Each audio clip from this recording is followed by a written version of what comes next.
napakahina po ng ilaw ng ating LED.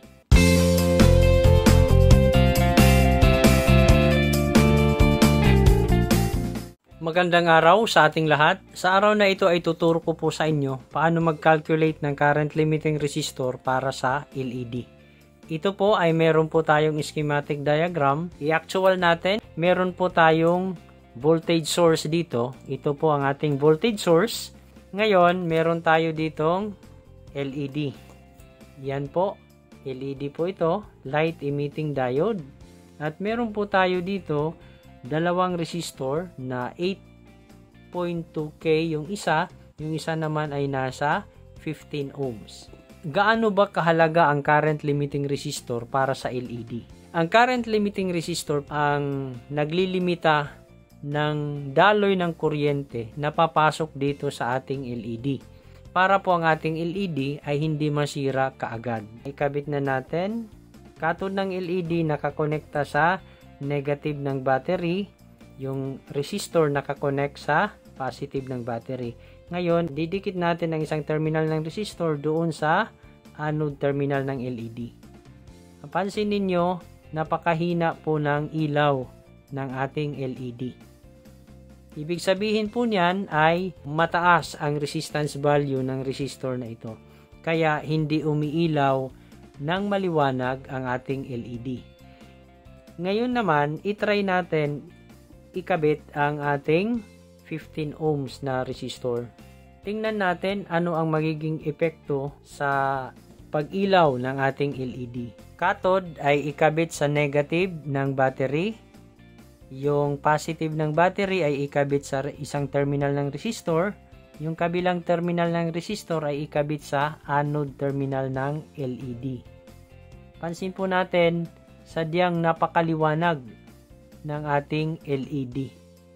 Nangangahulugan po yan na masyadong mababa ang resistance na ating ikinabit. Pag magpatuloy ang ganyang sitwasyon, maaari pong masira kaagad ang ating light emitting diode o yung ating LED.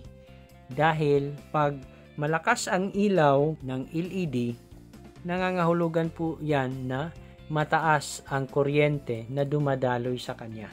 Sa pag-calculate ng ating current limiting resistor, kailangan po natin i-consider anong kulay ng LED ang ating gagamitin. Halimbawa, tayo po ay gagamit ng red na LED.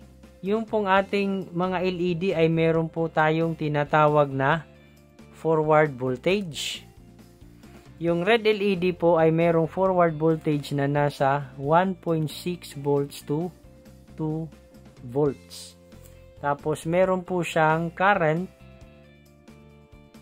20 milliamperes na maximum.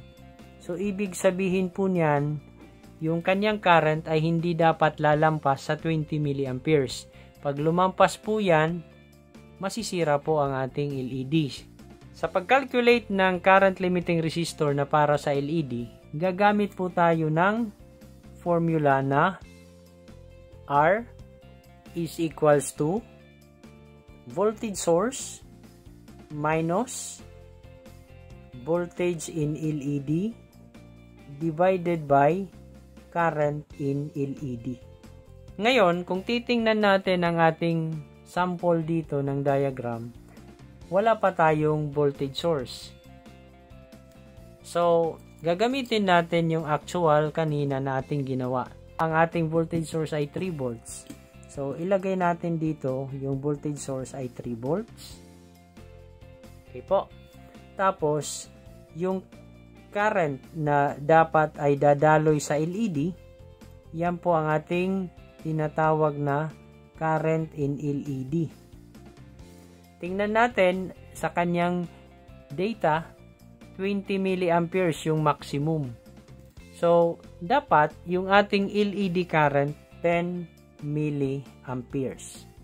Sa kalahati lang ng kanyang maximum. Ang purpose po niyan ay para hindi masyadong ma-overwork ang ating LED.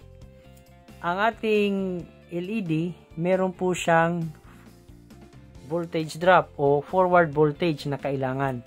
Kung titingnan natin yung ating forward voltage ay nasa 1.6 hanggang 2 volts. Sa akin, yung ginagawa ko dito, nagsiset lang ako ng 1.8 volts. Itong 1.8 volts, ito po yung ating tinatawag na voltage in LED. Meron na po tayong data sa voltage source, sa voltage ng LED at saka current ng LED. Substitute lang ang values. So halimbawa ito, voltage source, meron tayong 3 volts minus voltage in LED. So gumamit tayo ng 1.8 volts. So, yung ating current sa LED ay nagset lang tayo sa 10 milliamperes. 3 volts minus 1.8 volts. So, gagamit tayo ngayon ng calculator. 3 minus 1.8.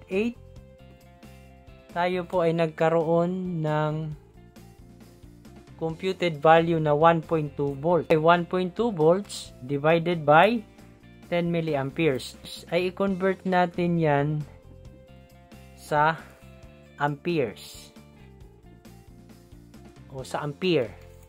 Sa pag-convert ng milliamperes sa ampere, i-divide lang natin ang ating 10 milliamperes ng 1,000. Okay? Bakit po 1,000? Kasi in 1 ampere, meron po tayong 1,000 milliamperes. 10 divided by 1,000, meron po tayong na-compute na 0.01. So, ibig sabihin, 0.01 ampere na ang ating gagamitin dito. I-compute natin ang ating 1.2 divided by 0.01. So, meron tayong na-compute na 120 ohms. Ibig sabihin, yung ating ikakabit na current limiting resistor ay merong resistance na 120 ohms. Hanggang dito na lang ang aking video tutorial. At kung may natutunan naman kayo, maaari po lamang ay mag-subscribe sa aking channel para mas ganahan pa akong gumawa ng mga videos na katulad nito. Hanggang sa muli, maraming salamat po.